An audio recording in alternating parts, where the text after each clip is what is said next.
Ahmaduhu wa nusalli wa nusallimu ala rasulil karim amma ba'd.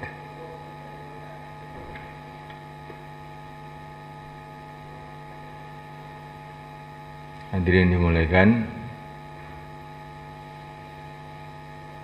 di Masjid Nabawi itu ada satu halaqah.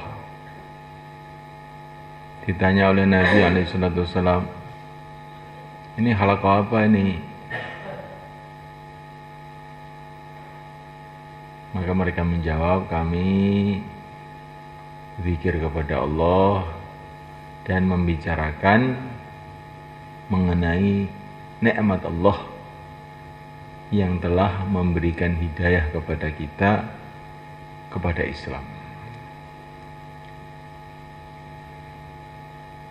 Maka Nabi mengatakan ini majelis yang dibangga-banggakan oleh Allah SWT, disenangi banget. Dibangga-banggakan maksudnya Allah sangat senang.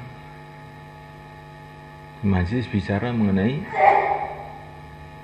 keagungan Allah dan menceritakan nikmat-nikmat Allah yang telah memberikan hidayah sehingga kita ini jadi orang Islam ini. Maka inilah majelis yang ingin kita buat di tempat ini, di masjid-masjid kita, di mana saja kita berada. Insyaallah mulai kan? Jadi kita ini senantiasa harus bicara bahwa kita ini orang yang sangat beruntung karena dikasih Islam. Kita ini orang-orang betul-betul sangat beruntung dikasih iman. Ini betul-betul orang yang sangat beruntung ditolong oleh Allah untuk amal. Ini senantiasa kita bicarakan. Sehingga amal itu dengan syukur gitu, dengan senang. Kalau orang itu amal dengan syukur, akhirnya mudah untuk sabar. Ya. Kalau orang itu syukurnya kuat, akhirnya sabarnya kuat juga. Kalau tahu bahwa ini kerja besar, kerjanya para nabi, para rasul, kerjanya para sahabat, kerja wali-wali Allah yang di dunia akan mendatangkan pertolongan Allah, di akhirat mendatangkan surga Allah, mendatangkan ridha Allah, maka amal itu dengan syukur. Nah, kalau sudah syukur, menghadapi masalah-masalah yang kecil-kecil atau masalah besar pun sabar. Mau kerja besar ya dapat kesusahan sedikit-sedikit atau kesusahan banyak pun nggak apa-apa. Kalau kita ini ingin beli sepeda yang kerek-kerek itu, kita keluarkan uang 50.000 juga sudah, ya nggak? Jadi kalau sudah motor yang bagus, kita berani korban lebih besar, 10 juta.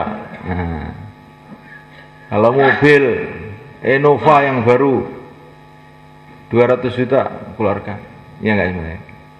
Karena apa? Kata kita senang, karena kita senang, akhirnya sabar keluarkan uang, kerja, duitnya untuk beli mobil. Begitu juga agama. Kalau kita ini syukur dengan agama ini, akhirnya jadi sabar. 4 bulan? Kok 4 bulan tuh Pak? Saya itu setahun juga siap. Nah, kalau naskah itu jangan 4 bulan gitu Pak. Itu sudah zaman kuno itu, sekarang setahun aja. Nah, dan setahun ini pun merasa, untuk beli surga kok setahun. Nah, pegawai negeri setahun tuh nggak ada Pak. Nah, pegawai negeri maunya 60 tahun. Sehingga amal itu jadi sabar. Kalau sudah amal syukur, akhirnya sabar, akhirnya istiqomah. Nah, kalau sudah istiqomah, inilah kesuksesan kita. Innal ladzina qalu rabbuna Allahu tsumma istaqamu fala khaufun 'alaihim wala hum yahzanun. Kalau orang sudah istiqomah itu nggak perlu khawatir. Dunia perjuangannya akan berhasil, akhirat juga akan diterima oleh Allah. Istiqomah zahir, istiqomah batin. Istiqomah zahir itu ya amalan-amalan zahir itu, keluarnya istiqomah, amal masjid istiqomah, di antaranya begitu. Sholatnya istiqomah, zikirnya istiqomah, tahajudnya istiqomah. Istiqomah batin senantiasa tawajuh pada Allah, senantiasa bergantung pada Allah, senantiasa rindu kepada Rasulullah, senantiasa nunggu kapan saya ke akhirat. Nah, ini istiqomah batin. Senantiasa sayang pada umat, walaupun umat itu bikin marah kita. Nah, kalau umat menyenangkan kita, terus kita senang, itu namanya balas budi. Nah, kalau umat itu membuat jengkel kita, kok kita ini terus menyayangi mereka, mencintai mereka, inilah akhlak Nabi namanya. Kalau kamu baik, saya ya baik. Oh, biasa apa itu? Nah, orang kafir pun begitu. Nah, kecuali kalau yang betul-betul perweman itu orang baik dipukuli. Kalau umumnya manusia ya, kamu baik, saya juga baik. Nah, tapi kalau Nabi enggak, kamu buruk sama saya. Wala nasbiranna ala ma adaitumuna. Ini para nabi. Kamu menyakiti saya akan sabar. Nah, insyaallah kan? Ini istiqomah batin, istiqomah ta'alluq pada Allah, istiqomah rindu pada akhirat, istiqomah rindu pada Rasulullah. Para sahabat tuh mau mati itu ya Rasulullah, sangat rindunya pada Rasulullah. Istiqomah sayang pada umat, walaupun umat membuat jengkel kita. Ini yang paling berat ini. Dialai kok ngene ngapi dan loro tenan iki. Tapi kalau orang itu sudah dibuka hatinya oleh Allah, enggak apa-apa. Kayak dokter di rumah sakit jiwa itu.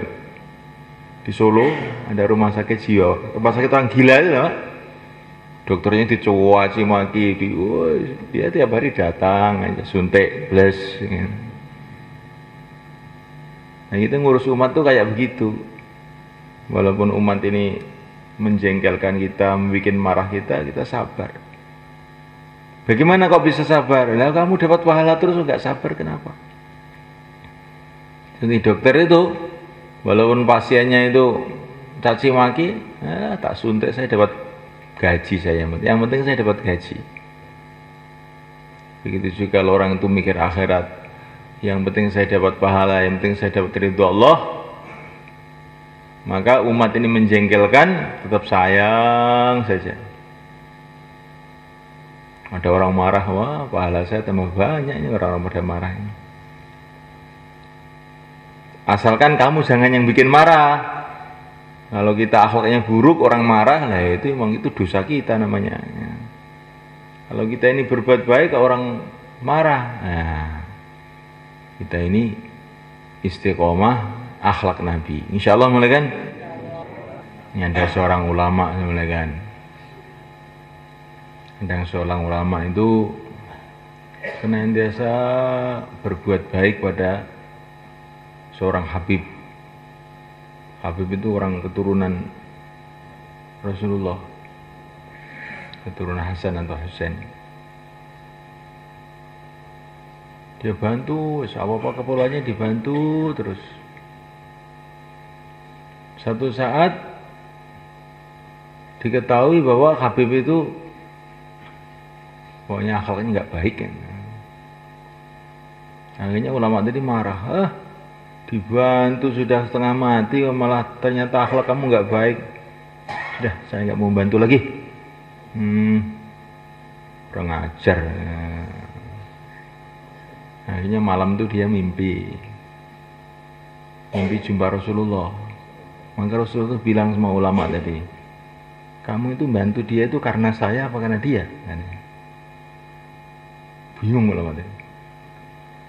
Kamu membantu dia karena saya Rasulullah atau karena dia? Ya karena engkau ya Rasulullah. Nah karena saya, walaupun dia buruk bantu terus. Kalau karena saya lah, karena dia ya terserah kamu. Maka bangun tidur terus lu langsung bantu lagi dia. Saya karena Rasulullah, apanya Rasulullah senang ya saya bantu saja. Walaupun dia ini buruk. Begitu juga kita ngurus umatnya, umatnya Rasulullah. Kalau kita ngurus umat, Rasulullah senang sama kita. Walaupun umat itu jengkelkan kita, ya itu terus saja. Pokoknya Rasulullah senang ya sudah. Insyaallah mulai kan? Nah.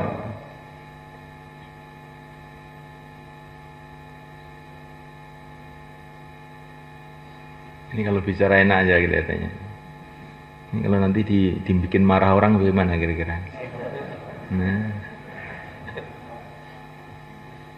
itu orang itu kalau dibikin marah sebenarnya kan, kok bisa sabar?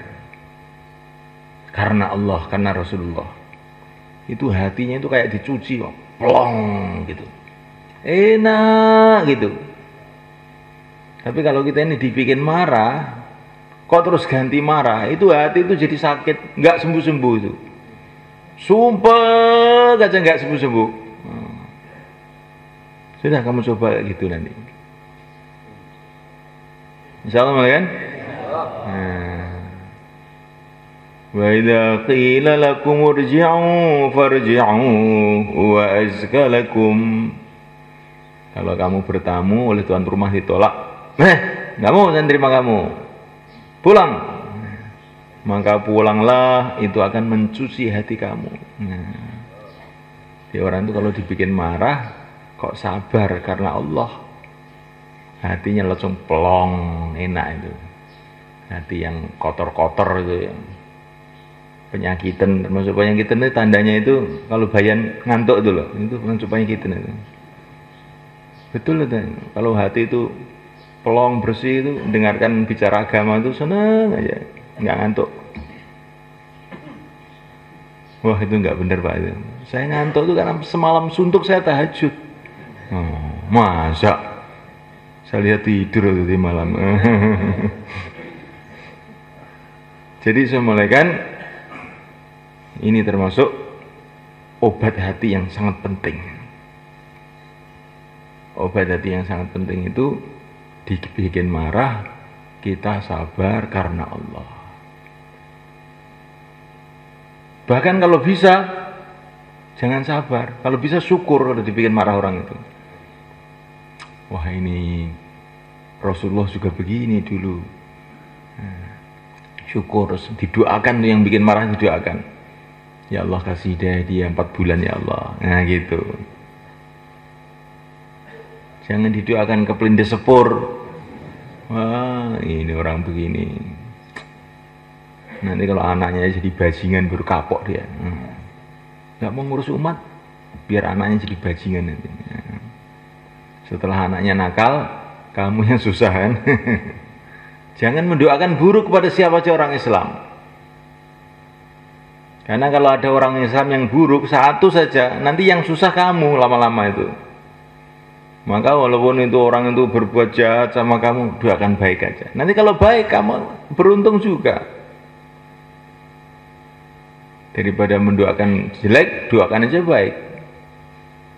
Supaya dia dapat hidayah, supaya dia jadi orang yang dekat pada Allah. Seperti ceritanya seorang ulama namanya itu Ma'ruf Al-Karhi. Ma'ruf Al-Karhi, seorang ulama zaman dulu yang masih dekat dengan para sahabat ini.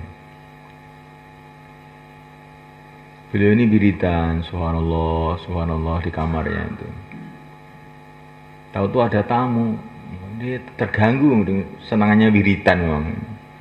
Subhanallah, subhanallah, subhanallah. Ini tamu ini nggak tahu adab, nggak tahu sopan. Tok, assalamualaikum. Tok. Ini orang yang suka wiritan kalau digitukan hatinya itu betul-betul nggak enak ya.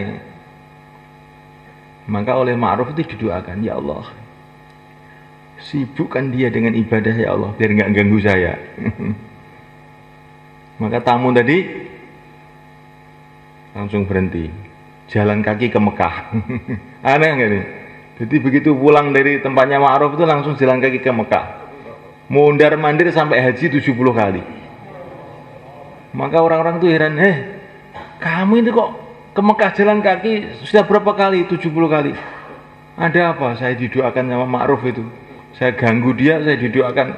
Ya Allah, sibukkan dia dalam ibadah biar nggak ganggu saya. Saya nggak bisa nahan diri. Wus, kaji terus dia. Jadi kalau doa itu doa yang baik aja. Kamu kok ganggu saya, tak doakan 4 bulan biar nggak ganggu saya tadi. Jangan mendoakan buruk kepada orang Islam mana saja. Ini kalau kita ingin jadi dai lah. Kalau kita ingin jadi orang yang sakti lain lagi. Ganggu saya, kualik kepala kamu nanti. Kepala kamu di bawah kayak jambu mente. Ini namanya orang sakti, bukan dai. Kita ingin jadi dai. Orang yang buruk sebab kita jadi baik. Nah gitu. Nah ini perlu latihan ini. Mungkin 4 bulan belum cukup kalau latihan begini ini. Karena ini bukan latihan amal, latihan sifat. Nah, latihan sifat ini paling berat. Perlu waktu. Kadang-kadang setahun juga belum bisa kita begini nih. Kalau bayan saya juga sudah bisa, tapi lebih betul nggak tahu nih bagaimana. Insya Allah mulai kan? Barang siapa yang setiap pagi, setiap sore mengatakan raditu billahi robba bil islami dina wa bi muhammadin nabiyya haqqun 'ala Allah ayyurdiyahu. Barang siapa yang pagi-pagi, sore-sore mengucapkan raditu billahi robba bil islami dina wa muhammadin nabiyya, nanti di akhirat pasti aku akan bikin dia puas, ridho. Kita ini pagi-pagi ini kita ucapkan aku ridho Allah sebagai Tuhanku. Ridho itu marem, puas, seneng. Wes, bagaimana tidak ridho? Tuhan kita itu yang maha sempurna, yang maha kaya, yang maha tahu, yang maha besar, yang maha rahman, yang maha rahim, yang maha segalanya, yang maha pengampun, yang maha penyayang. Maka kita ini jadi hambanya Allah itu senang gitu sudah.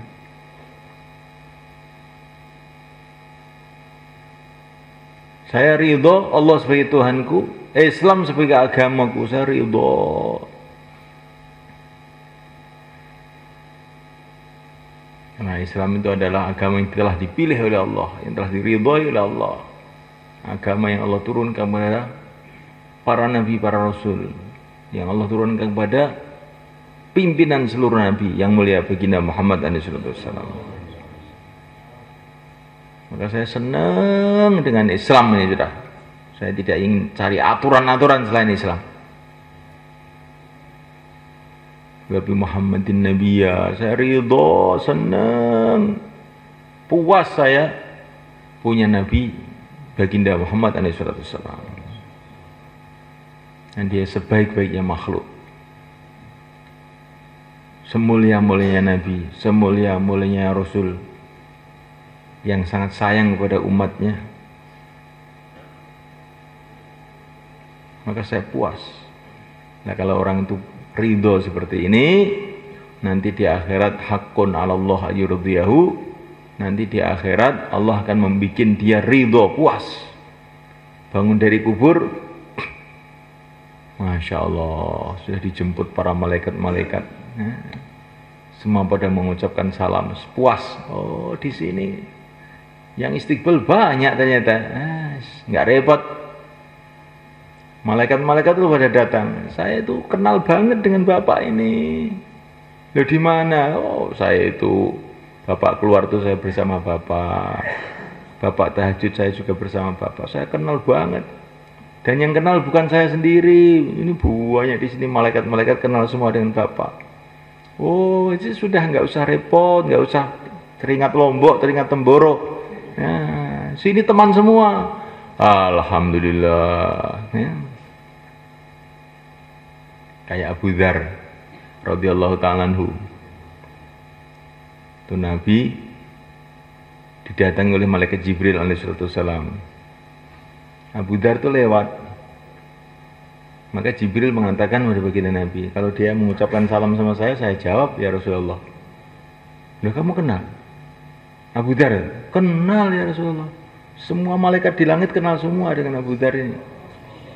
Nah, jadi nanti kalau di akhirat kita ini semua malaikat kenal, istiqbal semua, seneng nggak kira-kira? Saya ini di Lombok aja nggak pernah diistiqbali orang. Nah, di Temboro pun juga yang istiqbal 1-2 orang. Nah kok di sini juta-juta malaikat pada istiqbal semua. Di belakangnya itu bidadari-bidadari istiqbal juga. Masya Allah. Puas sudah. Nah. Pokoknya puas semua, servis puas. Di padang mahsyar puas. Sampai di mizan, sudah nggak usah ditimbang-timbang kamu orang baik langsung aja. Nah, puas lagi, sampai di surga puas lagi. Akhirnya berjumpa dengan Allah, lebih puas lagi, sudah nggak ada taranya. Syaratnya apa? Di dunia dia harus raditu billahi robba wa bil islami dina wa muhammadin nabiyya. Amal agama itu sing ridho, puas, seneng. Ridho itu dengan syukur itu lain. Kalau syukur itu kalau melihat nikmat itu seneng gitu tuh namanya syukur. Kalau ridho itu lain. Ridho itu sudah di atasnya. Ridho itu dorbul habib akluz zabib katanya. Dipukul oleh sang kekasih sama saja dengan dikasih anggur. Itu namanya ridho. Ridho itu karena saya cinta kepada Allah, cinta kepada Rasul, sehingga apapun yang dihadapi demi cintanya kepada Allah dan Rasul itu senang saja. Kehujanan senang, kepanasan senang, mati pun senang.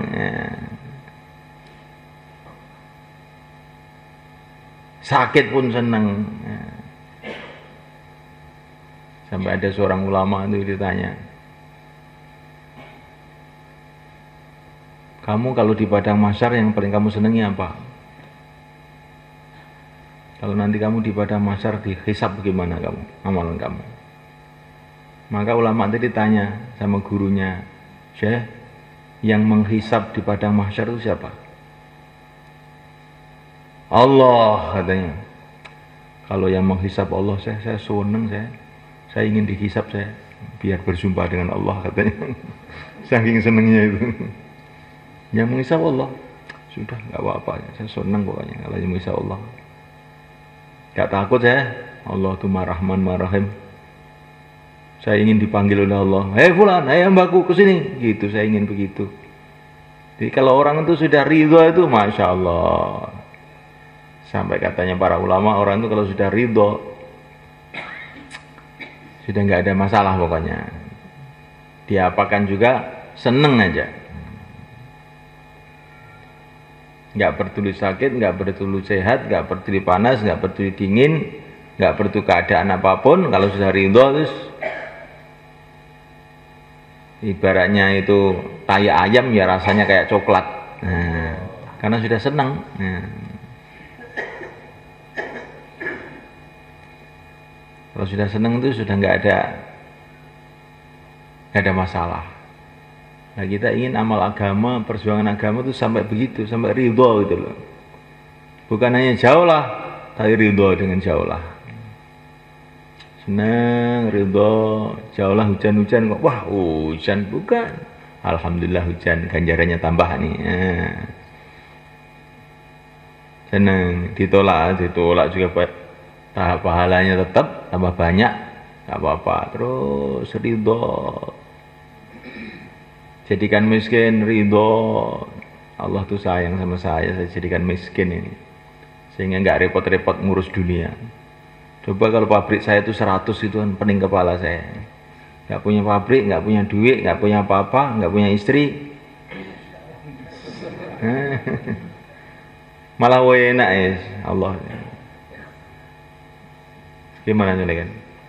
Kalau namanya orang ridho tuh begitu itu, jadikan apa aja seneng aja. Kalau istri ngomel bukan istri ngomel, ya seneng aja, ridho Allah. Nggak apa-apa, asalkan Allah nggak marah sama saya, kamu ngomel aja, saya dengarkan. Kalau orang sudah ridho itu so enak, paling enak sudah. Sampai disembelih pun enak aja, tersenyum aja. Kamu mau nyembelih saya, ya saya malah cepat ke surga jadinya itu.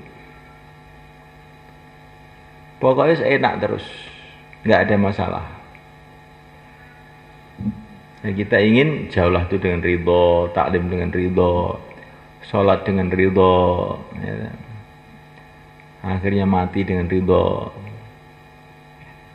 sehingga Allah akan membuat kita ridho di akhirat kelak. Insyaallah kan. Nah, ini kalau umpama ditaskil 4 bulan ridho apa enggak?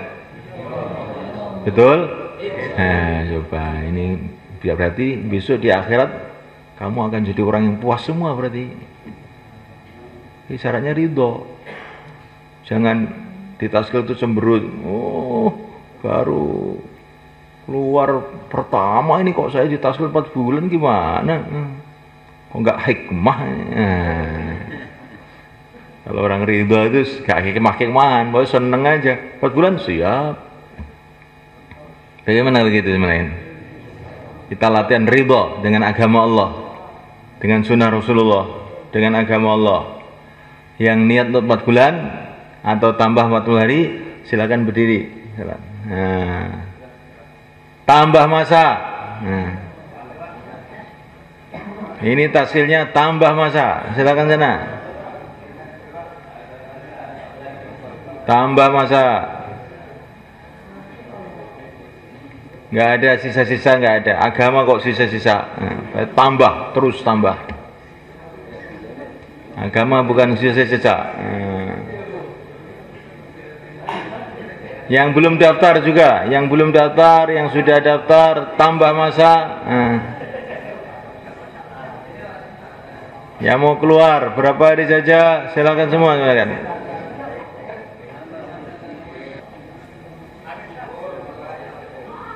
Nah, Amir Syab.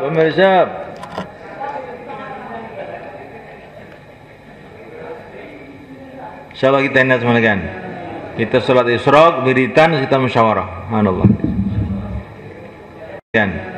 Kita sholat isyraq, wiritan, kita musyawarah. Subhanallah.